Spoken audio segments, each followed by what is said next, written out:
सरिता 24 रेसिपीजमध्ये आपलं स्वागत आहे आणि नवरात्र सुरू आहे. तर मी आज काय बनवणार आहे, तर मी आज बनवणार आहे देवीसाठी तांबूल. तर पहा, तांबूलसाठी मी काय काय घेतलेलं आहे. इथं मी आमच्या परसबागेतीलच खाऊची पानं घेतलेली आहेत, नागवेलीची पानंसुद्धा म्हणतात.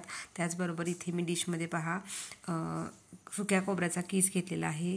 त्या पानांना थोडासा चुना लावलेला आहे. ते खडीसाखर आहेत, तीळ आहेत, त्यानंतर इथे जिरे आहेत, ओवा आहे थोडासा, त्यानंतर ही बडीशेप आहे भाजलेली.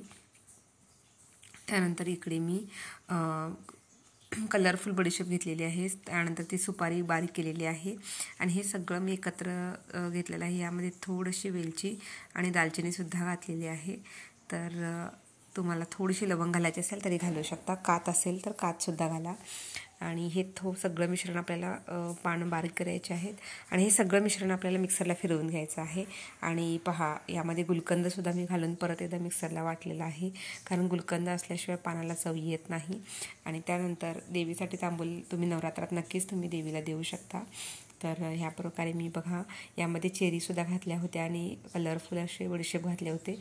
आता हे थोडंसं सुकं राहतं, तुम्ही थोडं ड्राय करून 10-15 मिनटं उन्हात वाळवा किंवा थोडंसं वाळल्यानंतर काचेच्या बरणीत भरून ठेवायचं आहे. आणि फ्रीजमध्ये ठेवलं तर अतिउत्तम, म्हणजे त्याला बुरशी चढत नाही. साधारण आठवडाभर हा तांबूल चालतो.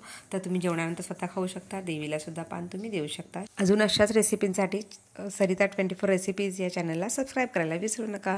व्हिडिओ आवडला तर लाईक, शेअर, सबस्क्राईब करा.